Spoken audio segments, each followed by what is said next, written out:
నీ mind set వేరు, నా మైండ్ సెట్ వేరు విష్ణు. నేను నిన్ను నమ్మినంతగా నువ్వు నన్ను మా వాళ్ళని నమ్మట్లేదు. అది నాకు అర్థమైపోయింది. ఇక మనం బ్రేకప్ చెప్పుకోవడం బెటర్.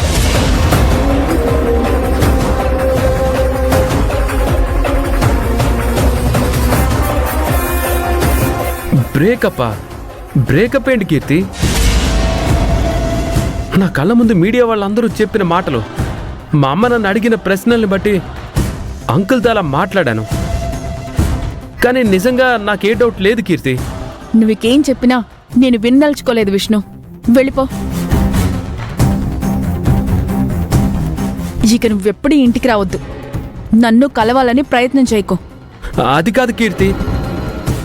చెప్తున్నాను కదా, మనకు సెట్ అవ్వదు విష్ణు. అంకుల్ మీరైనా చెప్పండి అంకుల్. ఆంటీ మీరైనా తనకి చెప్పండి ఆంటీ. తనంటే నాకు ప్రాణం ఆంటీ. కీర్తి కీర్తి కీర్తి అంకుల్ మీద నాకు ఎలాంటి డౌట్ లేదు. కావాలంటే అంకుల్కి క్షమాపణ చెప్తాను. నువ్వు నాకు బ్రేకప్ చెప్పదు కీర్తి.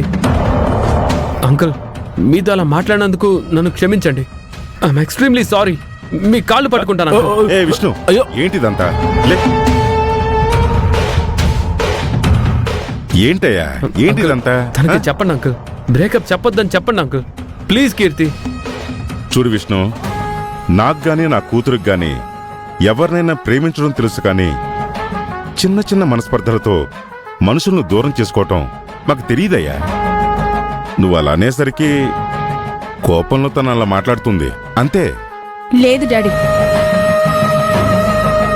నేను కోపంలో అలా మాట్లాడట్లేదు. మిమ్మల్ని అనుమానించాడు. నేనది తట్టుకోలేకపోతున్నాను. నేను బ్రేకప్ చేసుకుంటాను. తప్పు కీర్తి.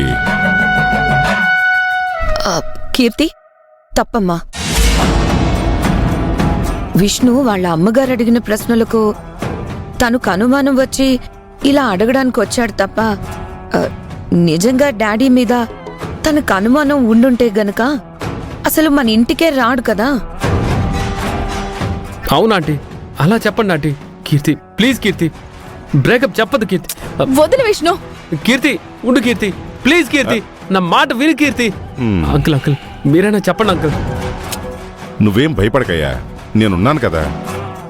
నేను తనతో మాట్లాడి ఏదో విధంగా తనను కూల్ చేస్తాను కదా. నేను చెప్తున్నా కదా, తను ఎప్పటికీ నీ భార్యే, నువ్వు నా అల్లుడివే. ఓకేనా? సరే, లేట్ అయింది, వెళ్ళు, ఇంటికెళ్ళు.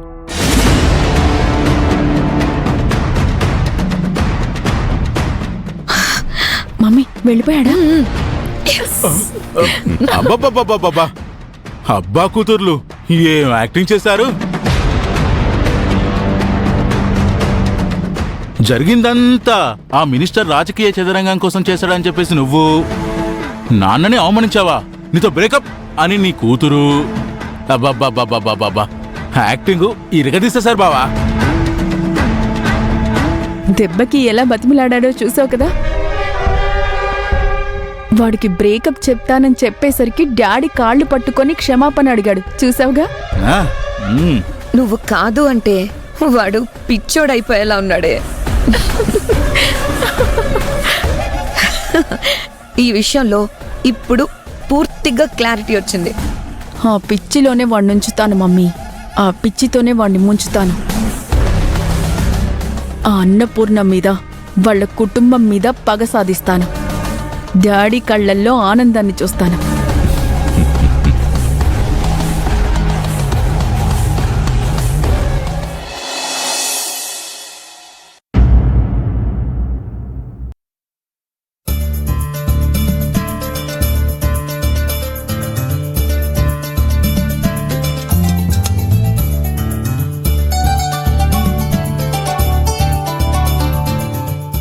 అమ్మా, మంచినీళ్ళ కోసమే కదా, ఇటివ్వు, నేను వెళ్ళి తెస్తాను. వద్దులేవి, నేను వెళ్తాను, నువ్వుండు.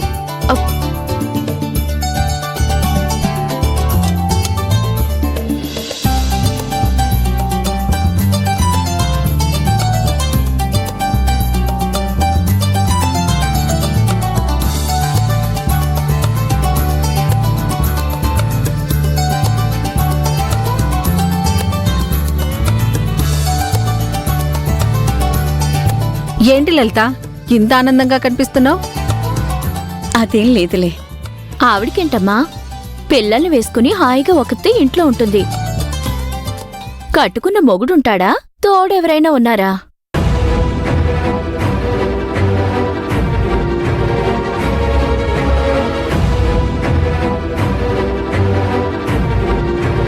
లలిత, మీ అన్నయ్య సాయంత్రం వచ్చేస్తారు. కొంచెం ఇంటి తాళం ఇవ్వమా. పిల్లల్ని తీసుకుని ఎక్కడికెళ్తున్నావు వదినా? పిల్లలకి స్కూల్ హాలిడేస్ ఇచ్చారు కదా, అందుకే వేసవి సెలవులు వస్తే చాలు నానమ్మింటికి వెళ్దాం అని గోల చేస్తూ ఉంటుంది. సరేలే, నువ్వెళ్ళు. పద. అంతే కదా లలిత, పిల్లలకి అమ్మమ్మలతో నాయనమ్మలతో గడపాలని సరదాగా ఉంటుంది కదా.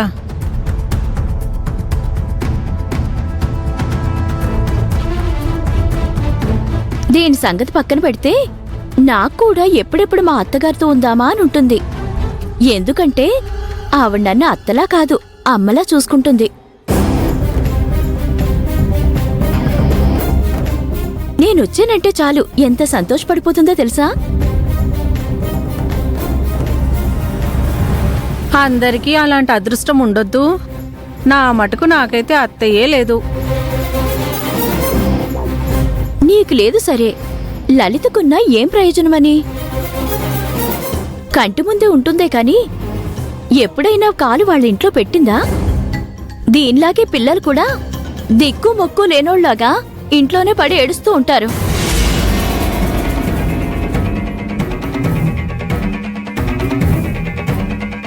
రాతమ్మా, లేని వాళ్ళు లేకేడుస్తుంటే అందరూ ఉండి కూడా ఎవ్వరూ లేని దానిలాగా ఏడుస్తుంది. అసలు ఈ అన్నపూర్ణ ఆ పెద్దావిడ్ని అసలు వీళ్ళింటికే వెళ్ళనివ్వదంట. అన్నపూర్ణమ్మకు బుద్ధి లేకపోతే ఈ పెద్దావిడైనా వెళ్ళొచ్చు కదా.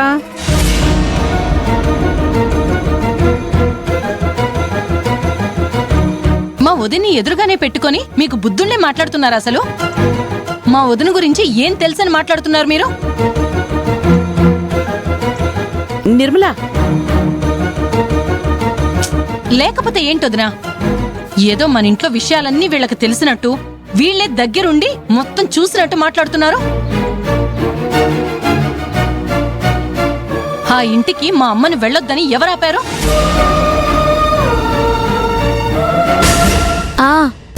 ఉన్నమాటంటే ఎందుకంత ఉలుకు? ఆవిడ్ని ఏమీ ఆపలేదు, అలాగని మీరేమీ పంపలేదు కదా.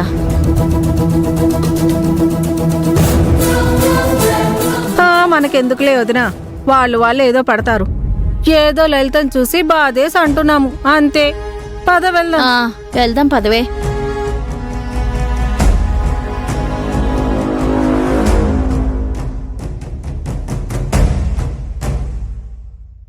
ఉసురేమో ఇరిసేసింది కరుసైన కాలమిలా, ఇగురేసిన జీవితమంతా చిరిమేసెను చీకటిలా. బాధ నీరు కూడా భాష లేక గొంతు మూగబోయనా, పొగిలినంతలోన పొంత నిండలేని నిండు వేదనా. చేరదీయబోతే సాయమేమో యతి నీడ చేర్చనా, నేరమెవ్వరిదో దారి తప్పి నిన్ను చుట్టి వేసనా.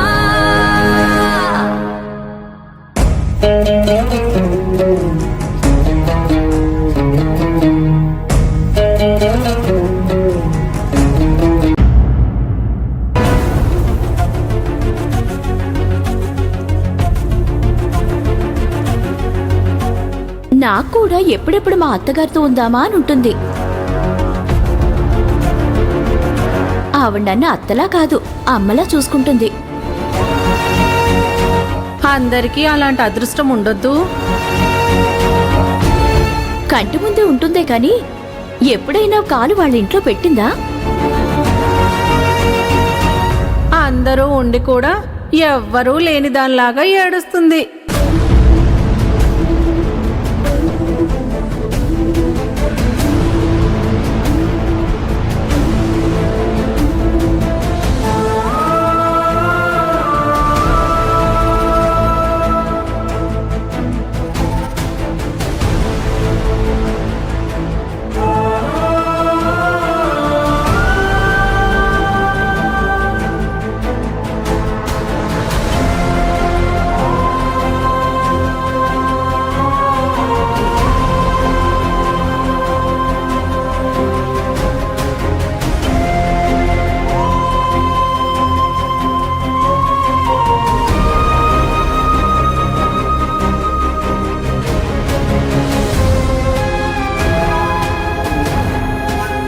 అమ్మా ఏమైందమ్మా? ఏమైందే? నేను ఇందాకటి నుంచి చూస్తూనే ఉన్నానమ్మా. అన్నీ సగం సగం పనులు చేసి ఆపేస్తున్నావు, ఎక్కడవక్కడ విసిరేస్తున్నావు. ఏంటమ్మా ఏమైంది? నా బ్రతుకులో ప్రతిదీ సగం సగం అన్నట్టే ఉంది. ఒక ఆనందమా, ఒక సంతోషమా, ఒక చుట్టమా, ఒక పట్టమా, ఒక ఆడపడచా, ఒక అత్తగారా? కొలాయి దగ్గర చుట్టుపక్కల వాళ్ళన్న మాటల గురించి ఆలోచిస్తున్నావు కదా? ఆలోచిస్తే చేసేదేముందే? బాధపడితే మాత్రం జరిగేదేముంది? అయినా ఇరుగు పొరుగు వారు అనడంలో తప్పేముందిలే, ఉన్నదే కదా అంటున్నారు. పెళ్ళై ఇన్నేళ్లయింది. ఆవిడ అత్తగారుగా వచ్చి ఒక 2 రోజులైనా నా దగ్గరుందా?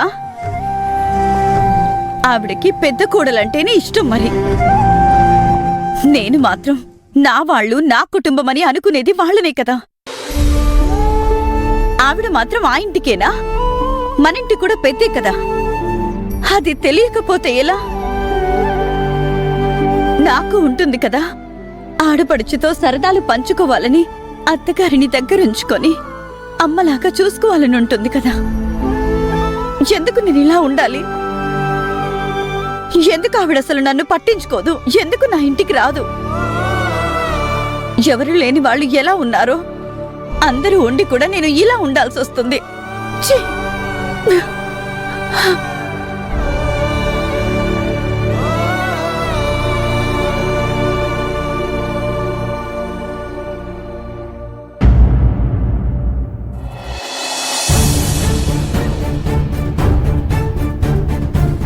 రాతమ్మా, లేని వాళ్ళు లేకేడుస్తుంటే అందరూ ఉండి కూడా ఎవ్వరూ లేని దానిలాగా ఏడుస్తుంది. అసలు ఈ అన్నపూర్ణ ఆ పెద్దావిడ్ని అసలు వీళ్ళింటికి వెళ్ళనివ్వదంట. అన్నపూర్ణమ్మకు బుద్ధి లేకపోతే ఈ పెద్ద ఆవిడైనా వెళ్ళొచ్చు కదా.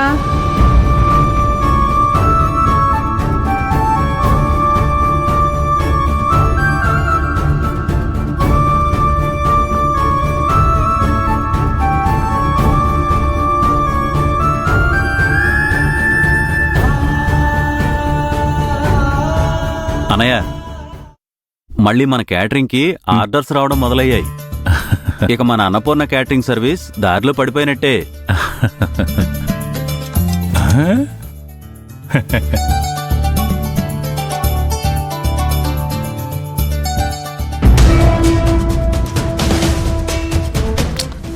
నానా, ఆ సౌండ్ తగ్గించు.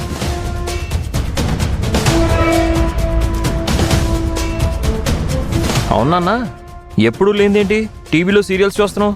ఏం చేయమంటావరా, ఇంట్లో పెద్దగా పని లేదు. బయటికి వెళ్ళి చేతులకు పని చెప్దామంటే డబ్బులు లేవు.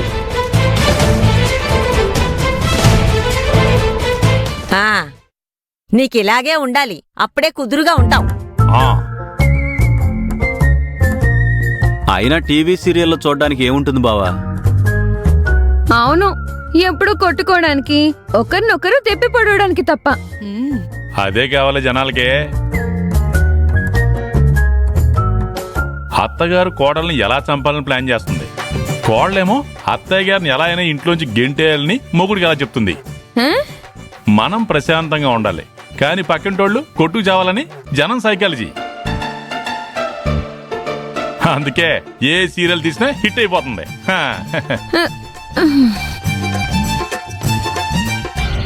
అనవసరంగా సాటి ఆడపిల్ల మీద నిందలు వేసి మాట్లాడుకో. అలాగే నిన్నంటే నువ్వు ఊరుకుంటావా? అదిగో చూడు, అత్త కోడల్ని ఎలా దెప్పి పొడుస్తుందో, అచ్చం మా అత్తమ్మలాగా. ఇదిగో ఆవిడ మా అత్త కనబట్లేదు.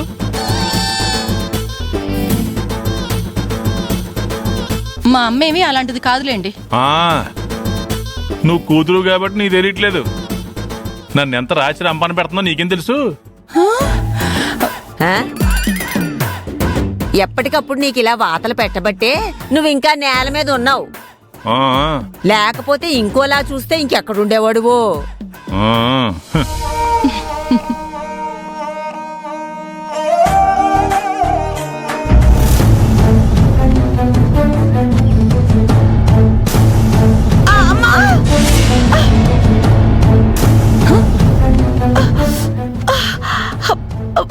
అన్నపూర్ణ అయ్యో అత్తయ్య వదినా అన్నపూర్ణ ఏమైంది అన్నపూర్ణ అన్నపూర్ణ ఏమైంది ఏమైంది వదినా? అయ్యో ఏం కాలేదు ఏమైంది వదినా? వెళ్ళినట్టుంది. పైకి లే. చూడు ఒరే శివ చూడరా ఏమైంది అన్నపూర్ణ గడప తగిలినట్టుందే. బ్లడ్ ఏం రావట్లేదు కదా పోనీ హాస్పిటల్కి వెళ్దాం అత్తయ్య. పద పద అన్నపూర్ణ త్వరగా వెళ్దాం పదరా. వెళ్దాం. అవసరం లేదు అత్తయ్య, నేను బాగానే ఉన్నాను. అయ్యో దెబ్బ తగిలింది కదా వదినా? అవునే, ఏం కాదులే, చిన్న దెబ్బేని వదిలేస్తే అది పెద్దదైపోతుంది. ఉండు, వెళ్ళి ఎక్స్రే తీద్దాం పద. ఎందుకత్తయ్య ఇంత కంగారు పడిపోతున్నారు? ఎందుకేంటే, నా కూతురికి దెబ్బ తగిలితే నా ప్రాణం విలవిలలాడదా ఏంటి? అవునా, నేను మీ కూతుర్నా?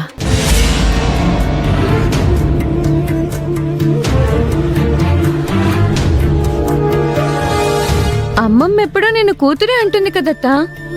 మరి మీ అమ్మమ్మకి నేనొక్కదాన్ని కూతుర్నా? లలిత కూతురు కదా?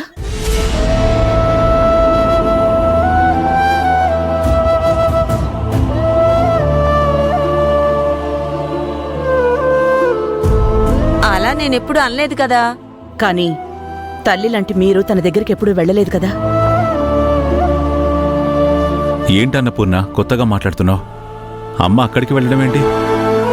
ఎందుకు వెళ్ళకూడదండి?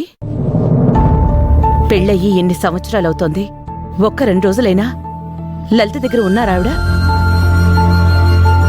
ఉందా అంటే అదెప్పుడైనా పిలిచిందా?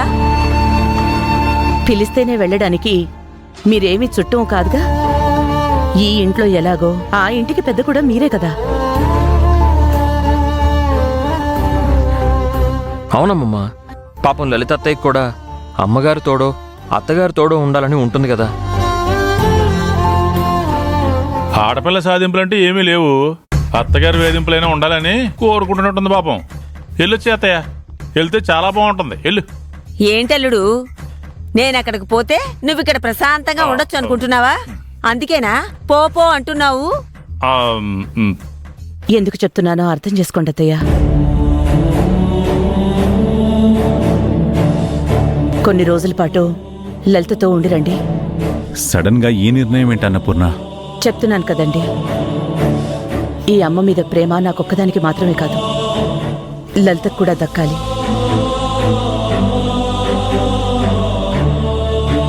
అందుకే మీరు వెళ్ళిరండి.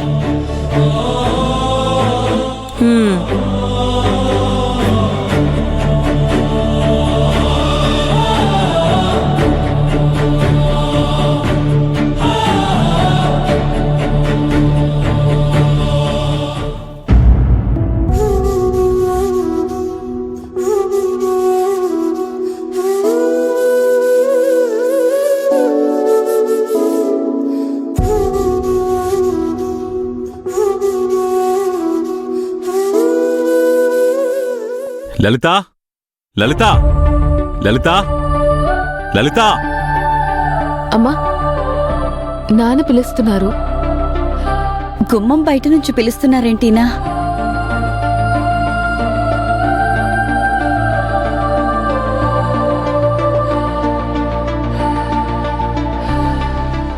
ఏంటండి బయట నుంచి పిలుస్తున్నారు?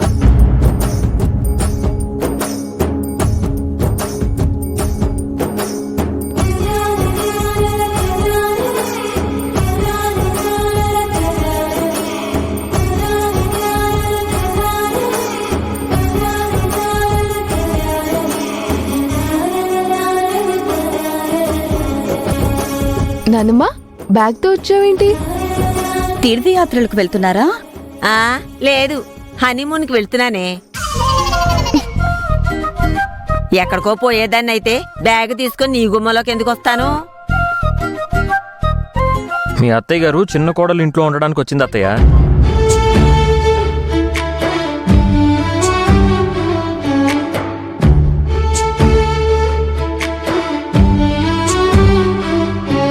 ఏంటి, నువ్వు మా ఇంట్లో ఉంటావు ముసలి? ఎందుకు? ఇంతకాలం ఎదురింట్లో ఉండి తిట్టుకుంటున్నాం కదా, ఇప్పుడు ఒకే ఇంట్లో ఉండి ఇద్దరం కొట్టుకుందామని వచ్చానే.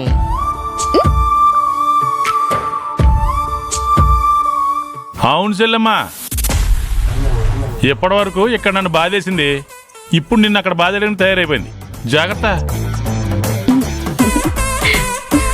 అల్లుడు, నేనిక్కడున్నా నీకు పడాల్సినవన్నీ అక్కడ పడుతూనే ఉంటాయి చూడు. నువ్వేమీ సంబరపడకో. ఆ? ఉమ్.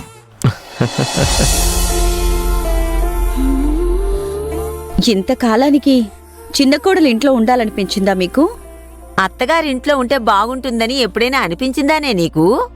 అందరూ ఉన్నారు అనుకోవడమే కాని నాతో ఎవరున్నారు ఇంతకాలం? ఆ లోటు నీకుండకూడదనే అమ్మొచ్చింది లలిత. తనకు దక్కిన ఆనందం నీకు కూడా దక్కాలి. అంతా తన వాళ్లే కాదు, నీ వాళ్ళు కూడా అని అన్నపూర్ణత్తయ్య అమ్మమ్మని ఇంటికి పంపించింది.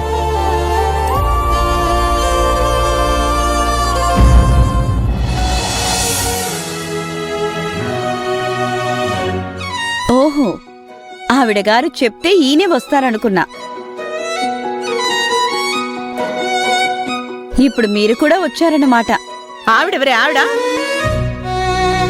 ఇలా పుల్ల విరుపుగా మాట్లాడతావనే నేను నీతో గొడవ పడేది. అయినా అత్తగారు ఇంతకాలం తర్వాత గుమ్మంలోకి రాగానే అసలు ఏం చెయ్యాలి?